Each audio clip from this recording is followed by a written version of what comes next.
Damai sejahtera Allah yang melampaui segala akal, itulah kiranya yang memelihara hati dan pikiran saudara di dalam Kristus Yesus Tuhan kita. Amin. Shalom saudara-saudari yang terkasih di dalam Tuhan Yesus Kristus. Firman Tuhan yang menyapa kita pada Minggu Estomihi di tanggal 15 Februari 2026 tertulis di dalam Injil Lukas pasal 9 ayat 28 sampai 36. Demikian dikatakan. Kira-kira 8 hari sesudah segala pengajaran itu, Yesus membawa Petrus, Yohanes dan Yakobus lalu naik ke atas gunung untuk berdoa. Ketika ia sedang berdoa, rupa wajahnya berubah dan pakaiannya menjadi putih berkilau-kilauan. Dan tampaklah 2 orang berbicara dengan dia, yaitu Musa dan Elia. Keduanya menampakkan diri dalam kemuliaan dan berbicara tentang tujuan kepergiannya yang akan digenapinya di Yerusalem. Sementara itu Petrus dan teman-temannya telah tertidur. Dan ketika mereka terbangun, mereka melihat Yesus dalam kemuliaannya dan kedua orang yang berdiri di dekatnya itu. Dan ketika kedua orang itu hendak meninggalkan Yesus, Petrus berkata kepadanya, "Guru, betapa bahagianya kami berada di tempat ini. Baiklah kami dirikan sekarang 3 kemah, 1 untuk engkau, 1 untuk Musa, dan 1 untuk Elia." Tetapi Petrus tidak tahu apa yang dikatakannya itu. Sementara ia berkata demikian, datanglah awan menaungi mereka. Dan ketika mereka masuk ke dalam awan itu, takutlah mereka. Maka terdengarlah suara dari dalam awan itu yang berkata, "Inilah anakku yang kupilih, dengarkanlah dia." Ketika suara itu terdengar, nampaklah Yesus tinggal seorang diri. Dan murid-murid itu merahasiakannya. Dan pada masa itu, mereka tidak menceritakan kepada siapapun apa yang telah mereka lihat itu. Demikian firman Tuhan. Saudara-saudari yang terkasih di dalam nama Tuhan Yesus Kristus, pada hari ini di kalender gereja kita memasuki Minggu Estomihi. Sebuah nama yang mungkin terdengar asing jika kita tidak mengerti artinya. Namun sesungguhnya memiliki makna yang sangat dalam bagi kehidupan kita sekalian. Kata Estomihi berasal dari bahasa Latin, diambil dari Mazmur 31 ayat 3. Esto mihi in Deum protectorem, yang artinya, jadilah bagiku gunung batu, tempat perlindungan. Minggu ini adalah minggu yang unik. Minggu ini adalah jembatan. Kita sedang berdiri di ambang pintu. Di belakang kita adalah masa Epifani. Masa di mana kita merayakan dan melihat kehebatan Yesus melalui mujizatnya. Namun di depan kita, mulai hari Rabu Abu nanti, kita akan memasuki masa Prapaskah atau Lent, sebuah masa perenungan, puasa, dan perjalanan menuju salib. Tepat di perbatasan inilah gereja memilih pembacaan Alkitab tentang transfigurasi, peristiwa di mana Yesus dimuliakan di atas gunung. Mengapa? Mengapa sebelum kita diajak merenungkan penderitaan Yesus di Prapaskah, kita harus melihat kemuliaannya terlebih dahulu? Jawabannya sederhana, tetapi krusial, yakni agar kita tidak putus asa. Tuhan ingin memperlihatkan kepada kita siapa Dia yang sebenarnya. Supaya ketika nanti kita melihat Dia tergantung lemah di kayu salib, kita tidak menjadi lemah. Supaya ketika nanti kita melihat Dia tergantung lemah di kayu salib, iman kita tidak hancur. Kita tahu bahwa Dia yang menderita itu adalah Dia yang mulia.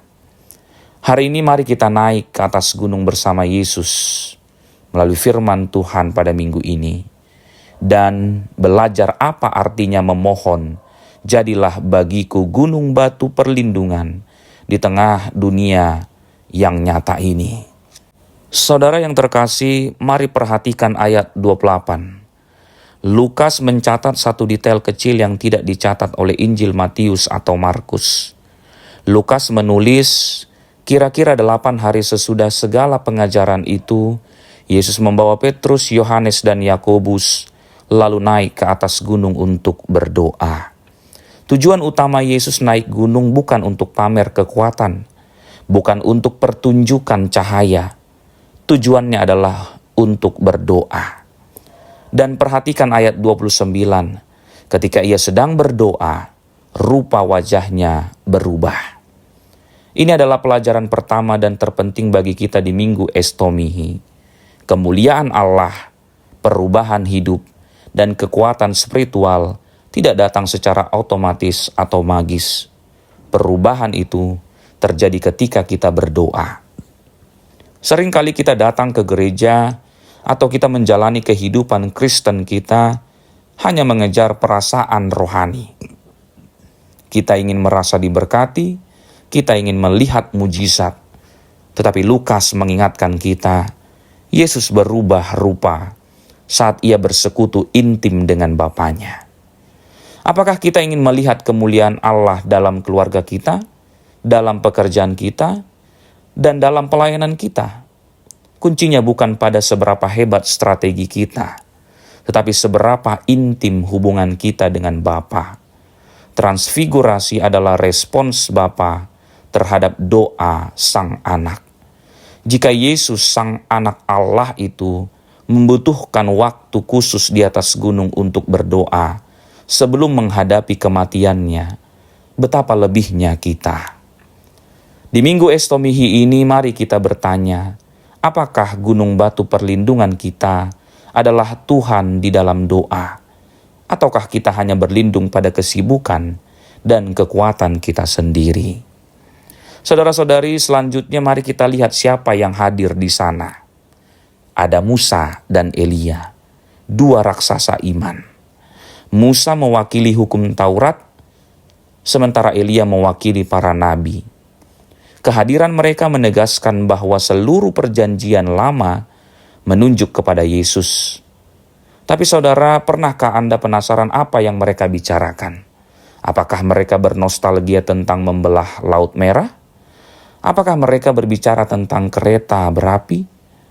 Lukas memberitahu kita isinya di ayat 31. Keduanya menampakkan diri dalam kemuliaan dan berbicara tentang tujuan kepergiannya yang akan digenapinya di Yerusalem. Kata asli yang dipakai untuk kepergian di sini sangat menarik. Dalam bahasa Yunani kata itu adalah Exodus. Ya, sama seperti nama kitab Keluaran. Ini adalah sebuah paradoks yang luar biasa. Di puncak gunung yang penuh kemuliaan surgawi, topik pembicaraannya bukanlah tentang emas dan permata surga, melainkan tentang kematian di Yerusalem, tentang salib. Mengapa disebut Exodus? Karena Lukas ingin kita mengerti bahwa kematian Yesus bukanlah sebuah kecelakaan tragis. Kematian Yesus bukanlah tanda kekalahan. Sama seperti Musa memimpin bangsa Israel Exodus keluar dari perbudakan Mesir, Yesus juga akan melakukan Exodus baru melalui kematiannya untuk memimpin saudara dan saya keluar dari perbudakan dosa dan maut. Ini mengubah cara pandang kita tentang penderitaan.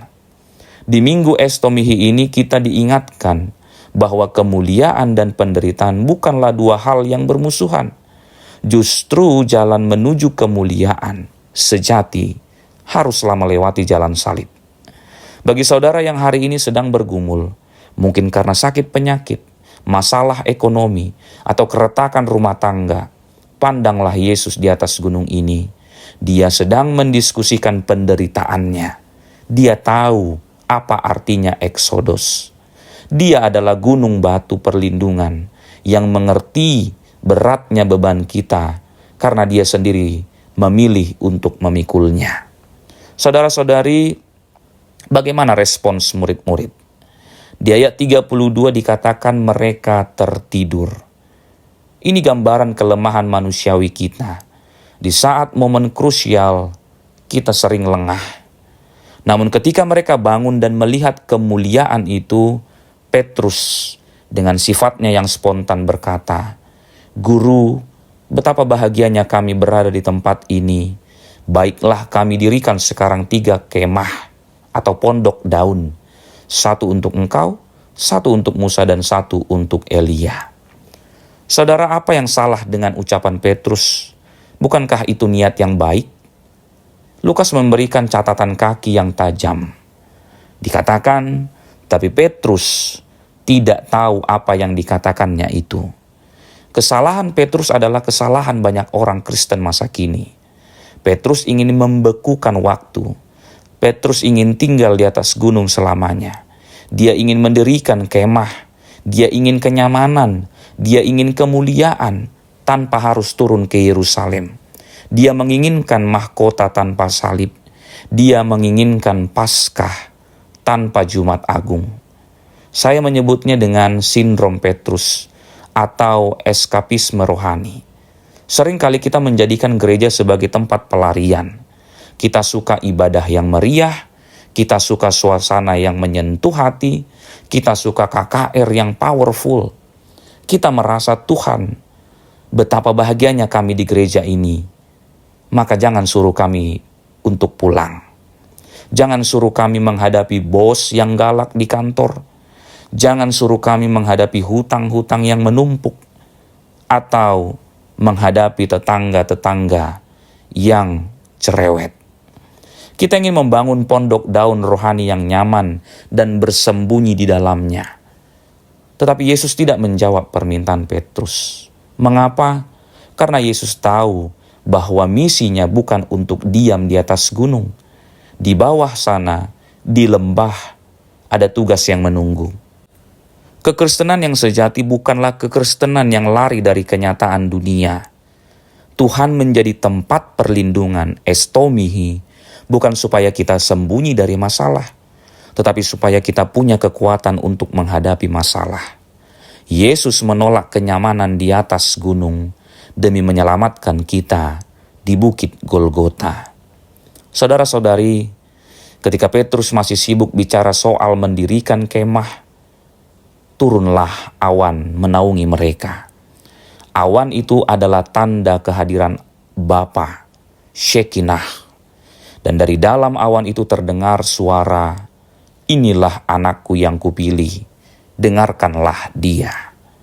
Perhatikan pergeseran ini, saudara-saudari. Sebelumnya para murid sibuk melihat kemuliaan. Sekarang Bapa memerintahkan mereka untuk mendengar. Ini adalah teguran halus bagi Petrus. Petrus, berhenti bicara. Berhenti mengatur rencanamu sendiri. Berhenti mencoba mendikte bagaimana Tuhan harus bekerja. Sekarang dengarkanlah dia. Apa yang harus didengarkan? Beberapa hari sebelumnya Yesus berkata, Anak manusia harus menanggung banyak penderitaan dan dibunuh. Di ayat 22. Itulah yang Petrus tolak. Itulah yang tidak mau didengar oleh murid-murid. Maka perintah dengarkanlah dia di minggu estomihi ini adalah panggilan untuk ketaatan. Mendengarkan Yesus berarti menerima bahwa menjadi pengikut Kristus berarti siap memikul salib. Mendengarkan Yesus berarti siap untuk tidak populer. Mendengarkan Yesus berarti siap untuk mengasihi musuh dan mengampuni orang yang bersalah kepada kita. Di zaman yang bising ini, di mana telinga kita dipenuhi suara media sosial, suara berita politik, suara kekhawatiran, dan suara ego kita sendiri, Tuhan berkata, stop, diamlah, dengarkan anakku. Hanya dengan mendengarkan firman-Nya, kita akan memiliki kekuatan untuk menuruni gunung dan menjalani masa prapaskah yang akan datang. Karena itu, ibu bapak saudara-saudari yang dikasihi Tuhan, kisah transfigurasi ini diakhiri dengan Yesus dan murid-murid turun dari gunung. Dan apa yang mereka temui di bawah? Di ayat 37 sampai 43, kita melihat mereka langsung bertemu dengan seorang ayah yang putus asa karena anaknya kerasukan roh jahat. Mereka bertemu dengan kekacauan, penderitaan, dan air mata. Itulah dunia kita. Kita beribadah di sini, di gunung rumah Tuhan, merasakan hadiratnya, memuji namanya, dan itu sangat baik, itu perlu. Tetapi kita tidak boleh mendirikan kemah dan tinggal di gedung gereja ini selamanya. Ibadah kita selesai di dalam gedung ini, tetapi ibadah yang sejati akan baru dimulai saat saudara melangkah keluar pintu gereja nanti. Kita harus turun gunung. Kita turun gunung untuk membawa kasih Kristus ke dalam keluarga yang sedang retak. Kita turun gunung untuk membawa kejujuran di tempat kerja yang mungkin penuh dengan korupsi. Kita turun gunung untuk menjadi sahabat bagi mereka yang kesepian dan sakit. Minggu Estomihi mengajak kita berdoa.